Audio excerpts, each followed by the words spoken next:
The Lord of the Rings Online is one of the best, if not the best, MMOs ever created. The expansive world of Middle-earth, its thriving role-playing and social communities, and its literally epic storylines put Standing Stone Games' masterpiece in the pantheon of MMOs alongside World of Warcraft, EverQuest, Final Fantasy XI, and Ultima Online. With all that being said, Lord of the Rings Online still lacks in a few areas that I believe prevent it from being a game that can be accessible by everyone. And that's an important factor when thinking about a game's longevity. LOTRO is sustained and developed for its existing community. While some efforts have been made to bring in new players, it is very difficult to achieve due in part to existing player demands and an ever-aging game engine. I have compiled a list of features and suggestions that I believe can not only improve the experience for existing players, but also lower the gate of entry for new players so that more and more people can experience the beautiful and exciting world of Middle-earth. Here are 10 things Standing Stone Games should add to LOTRO.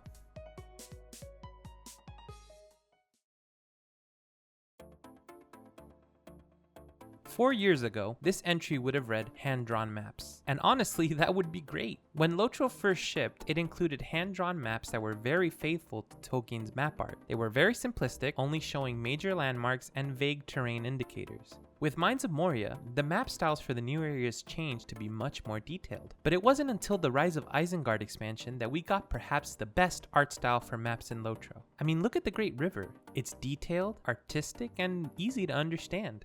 Compare that to the Lone Lands map. There's just no contest. This style continued well into Rohan, but with the release of the Gondor content, Standing Stone Games shifted to its current style, overhead terrain maps. Now, a lot of hate has been thrown at these maps, and I'm sure there were both financial and practical reasons for why they could not continue with their previous art style. But you know what? I don't hate them. Could they tone down the font color and font size? Sure, but it's acceptable. It shows the true scale of an area and sets the expectation as to what you will find when you get there. Now, with the release of Update 22, they updated the Rovanian map to fall more in line with the new style, which was a welcome change. But that brings me to my point.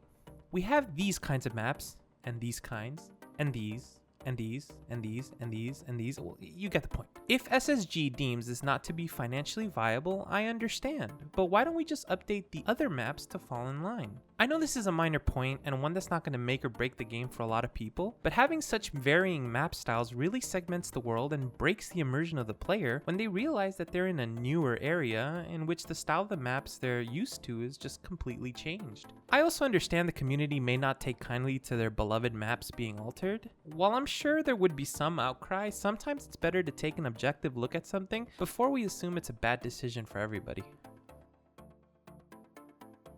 I love LOTRO's armor design. I'll take this over this any day. Maybe not this though. Jokes aside, one of LOTRO's defining features is its realistic armor and cosmetic system. However, over the years, it seems they have directed their focus to providing more social cosmetics, such as picnic outfits, funny hats, funny offhands, instead of really cool armor design. And what I mean by cool, I mean this. The Rohan guards, Galadrim, and Gondor NPCs look so cool, and it's a great disappointment that we don't get to wear similar gear. The Rohan expansion gear is a fantastic example of what I'm talking about, but it's just the one example I can think of. I know that because NPCs are static, it doesn't need to be modeled for all other races, but why can't SSG take the same aesthetic approach to player armor? The Dale Guard's cosmetic armor was a step in the right direction, and I really hope that SSG starts to focus on providing realistic, high-quality plate, chain, and leather armor cosmetic for those who want to feel like a soldier and not a gardener. No offense to gardeners. Also, while I'm talking about it, who in MMO's history decided that cloaks were meant to look like superhero capes? Is it just me? I would love the ability to have an over-the-shoulder cloak that actually looked like a traveling cloak. Something like this, not like this. So why is this on the list? Again, immersion. A lot of people have made some extremely creative outfits that really deserve praise, but I know that I find myself having to jimmy an outfit together to kind of look like something that I want. It would be great if SSG provided the cosmetic tools to look like I was an elven archer or a dwarf warrior without having to be max level and have to grind out various dungeons. Race and class aesthetic is incredibly important, and it is what made Warhammer Online stand out from all the other MMOs. Sure, it collapsed into itself like a dying star, but that was for other reasons entirely. SSG has the system in place. We just need to offer more options to players without adding it as a mithril coin option. Let's save that for really unique, really awesome looking stuff. Middle Earth is huge. Shocking, I know. Today, a level 1's path towards 115 is intense. Aside from traipsing through all of Eriador, they then need to go through the entire mines of Moria, Rohan, Gondor, and Mordor to reach the max level. Now this made an incredible experience for those like me that got to experience all of it as it happened, but to new players or even players who want to level alts, it's an incredibly daunting experience. To make an alt is to make a commitment over several months. How many of you have had new players join your kinship who are eager to reach max level and join you in your endgame adventures only to eventually never log in again? I've seen it so many times, and I know that there's more to that problem than just the level grind. One of those problems is the fact that some of the most interesting and compelling storylines happen much later in the game. Don't you think we would be able to capture new players' excitement more effectively if we were able to get them access to Rohan or Gondor or even Moria right after the intro? I know I'm opening a can of worms here, but to summarize what is a very complex point, I believe LOTRO would benefit from a dynamic leveling system. Dynamic leveling would allow you to experience any zone in LOTRO at any level you want, and the monsters and quests would scale to your level accordingly. Additionally, leveling with people who are not of the same level is now available to you without issues so long as you're on the same quests. World of Warcraft has a system like this in place today. You can level anywhere in Azeroth as soon as you exit your starter area. However, they gate their content by level caps, so 1 through 50, 50 through 60, 60 through 70, etc. And LOTRO could see some benefit in doing it that way as well, but the point still stands. Would this be a tremendous change? Yes. Is it feasible? I really don't know. But imagine if when Update 23 released, any player, regardless of level, was able to go into the new zone and enjoy it. Wouldn't that be great? And before you say it, I do take into consideration that a lot of the zones and quests in LOTRO, especially the Epic Book, happen in specific chronological order. But with some clever rewriting, this is a hurdle that could be overcome. Now, I'm not saying I have all the answers either. I just think that giving new players the opportunity to play with existing players more effectively would greatly help the game's community. If you've ever played World of Warcraft, you'll know that trade chat is perhaps the most vile, mindless, and pointless chat channel in the entire game. But you know what's great about it? It goes away when you leave a major city. LOTRO's world chat is a default presence for every single player as soon as they're out of the intro. And I can't recall the last time it wasn't being spammed by kinship recruitment, gold spam, political chatter, religion trolling, or group spam, which I'll talk about later. If this isn't how world chat is for you, well, you're lucky. I play on Landrevel and it can get dicey. But Bearded Minstrel, you say, you can just leave the channel. And you're right. But what kind of impression do you want to make to someone who's just starting up the game for the first time? You might be battle hardened by now, but what of those that are just looking to try out the world of Middle-earth without getting their beliefs trampled on? Now, I don't believe in stopping people's right to talk about what they want, but if world chat only worked in major cities and didn't work out in the world like in other MMOs, that would be a great compromise to limit not only the exposure of trolling in chat, but also limit said trolls to only do it while sitting around Bree or 21st Hall. Wouldn't that be great? Following the idea of the dynamic leveling, the group finder should receive a revamp as well. Now, this is a multifaceted point, so let me break it down into parts. 1. Allow instances to be accessible at any level. This is to fall in line with the dynamic leveling experience. 2. Have all 6-mans also be able to be done as 3-man. This is a quality of life change that's greatly needed. Not everyone has the option of getting 5 friends together. As such, any 6-man should be done as a 3-man version, with the rewards being slightly reduced to incentivize 6-mans whenever possible. Number 3. Make Tier 1 and Tier 2 requirements clear to everybody. Do you know how most people learn about Tier 1 or Tier 2 requirements? Either through word of mouth or by researching it on the internet. Other games, utilizing things like item level, combat rating, etc., are able to gate content more effectively. As it stands, the normal LOTRO player has no idea whether or not they are capable of doing Tier 1 or Tier 2 without doing some research. SSG should not only outright state the Tier 1, Tier 2 requirements, but they should display said requirements in the instance finder and calculate whether or not the player is able to attempt it. This is important because it leads to perhaps the most important point. Number 4. Make the group finder useful. LOTRO has a group finder. Did you know that? A lot of people I talk to don't know that because no one uses it. Some people say it doesn't work, others say it's not good at selecting groups, and other less generous people say it's because it groups them with inexperienced people. By gating via Tier 1, Tier 2 requirements and improving the group finder in general, doing dungeon content in LOTRO would become much more streamlined and accessible to everybody. Do you remember when legendary items were first introduced? A weapon that will grow with you. I remember my imagination running wild with the thought of having a legendary sword that leveled up with me. My very own Narsil. But boy was I wrong. At least back then. What we ended up getting was a 3rd age legendary that was only good until level 51, at which point you replaced your weapon every few levels and destroyed so many 3rd and 2nd age items in the process that you'd think there'd be nothing left of the relics of Beleriand. It honestly wasn't until level 100 that the feature was finally balanced out correctly. The weapons we have today are our final weapons, and that's awesome. Again, what about the new player? They have to get a new weapon every few levels for 50 levels before they get their final weapon. And who gives them that weapon? I'm sure all of you have many friends in your server that can whip up a 2nd or 1st stage for you no problem. And I'm sure some of those friends would gladly do it for a newbie as well. But why does it fall on the community to improve the flawed system in the game? At level 50, you should get your first and final weapon, just like it was originally promised. Upgrade your weapon all the way to 100 and take on the armies of Mordor with your fabled weapon.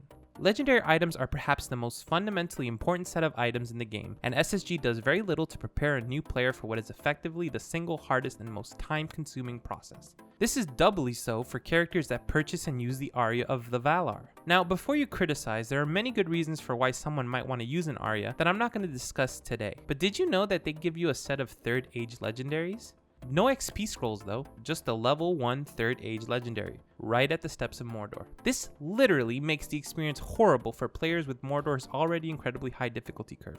Again, I'm thinking about the experience of the new player. I, like many of you, worked hard for my legendaries, but why should someone who just wants to explore the newer content and jump right into the latest action be at such a disadvantage after spending real money to get there? It just doesn't make much business sense. The Aria should include an XP boost to at least get into the imbuement stage. At the end of the day, the legendary item system today works very well for existing players, but it's woefully lacking for new and returning players. And if we want to have our community grow and flourish, we need to stop thinking about how easy or how unfair a change is, and instead how good this will be for new players and the overall health of the game. This is probably going to severely upset some people, and I can understand why. The truth of the matter is that PvP has never really been successful in Lord of the Rings Online. Sure, there's been some times when there was something of a resurgence of activity in the moors, but most of the time it seems that there are more people who complain about PvMP in the forums than there are people who play it. Now this is coming from someone who used to PvP back in the Elder days. The only time it was any kind of fun was when it was a full-scale 24-on-24 fight, but even then the experience was greatly diminished because there were simply too many people for the server to handle. So what you ended up having was a rubber banding, teleporting, machine-chugging slapstick affair. And before you bring up the point of it needs a revamp, well, do you remember Osgiliath? Chances are you don't, because no one ever participates in it. And that's really the problem. The truth is, LOTRO launched a PvP system because it was expected of an MMO at the time, and to some degree it still is today. However, I believe SSG should take a stance that so many other developers fear and drop the entire PvMP system and end the debate once and for all, allowing them to refocus all of their efforts to the driving force of the game, PvE. It should come as no surprise to people who follow me on social media that not only my wife plays LOTRO, but that I met her in game. Ever since, she and I have leveled all of our characters together, grinded all our deeds together, and overall been a rather inseparable pair. Well, now that all of you have contracted diabetes from all that sweetness, let me say that it is extremely frustrating that SSG forces us to constantly break our group and our rhythm to participate in solo-only encounters. I understand the rationale. The story or questline is catered around the idea that there is only one person present for the event, and that's you, the hero. What I want to know is, who was this a problem for? Who complained about being able to participate in these instances with a group, and why is it so inconsistent? There are so many instances that take on the perspective of only one person being present, such as the Fusham Resolution instance, but still allows for multiple people to participate. So why is it that sometimes it's allowed and sometimes it's not? The truth is, some people do not have the ability to solo things easily. A hunter or champion may be able to get through an instance no problem, but a lore master or minstrel may not be able to survive the onslaught that easily. If you feel an instance should not be able to be done in a group, then you have that right. But SSG purposely forcing players to play alone for these encounters is counterintuitive. There's nothing more annoying than having to break my group, do the instance, wait for both people to finish, and then reform to continue questing. And if SSG is doing it for lore reasons, then they're really just cutting off their nose to spite their face. If you stand in the way of people doing anything in this game together, you run the risk of losing them entirely. If, like me, you've ever gone to the auction house to find a cool piece of armor only to find that hardly any armor, crafted or dropped, is posted, then you know the auction house needs a revamp. But the revamp might not be what you think. The fact of the matter is that crafters who drive the economy have no benefit to put things on the auction house. In fact, unless it's a rare cosmetic or an item for endgame or a legendary item, you won't see much diversity in the auction house. So how do you fix this? Well, provide incentive to post on the auction house instead of vendoring. If you had the option of posting an item to the auction house, and if it didn't sell in a week, you would either get the item back or have the option of receiving double or triple its vendor price, would you? Additionally, if you had the ability to post into the auction house via a right click instead of going to an auction house, would you use it then? Regardless if my idea is good or not, incentivizing and simplifying the process of placing items into the auction house would in turn cause it to be used more often and to greater effect. On the topic of crafters, ever since the addition of crafting guilds, most characters who enjoy crafting have had to choose overlapping professions across characters so that they could guild each profession. If you're unfamiliar, you do not choose a craft, but instead a vocation. A vocation brings 3 different crafts, and this is not customizable. So if you wanted to be a gilded metalsmith and a gilded tailor, you will find that you would have to have 2 characters, one an armorer and the other either an explorer or a yeoman. However, this means that your armorer will have 1 wasted profession. SSG should do away with the vocations and allow you to choose the professions ad hoc to minimize waste and to maximize each character's effectiveness. Imagine how nice it would be to have an armorer, prospector, and woodworker.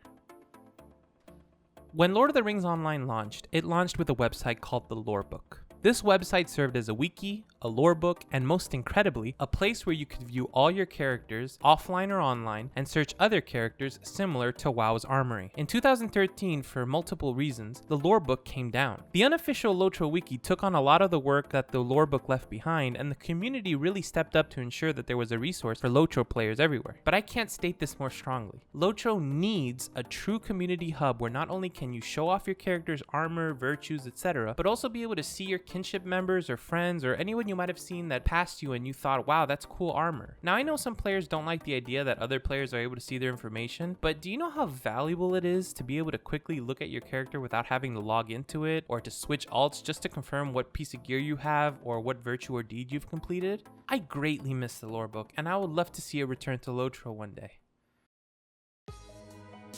So those were 10 things that SSG should add to LOTRO. Now, did you agree with me or do you think I'm off my rocker? Regardless, I would love to hear from you in the comments. Remember, keep it peaceful. See you in the next video.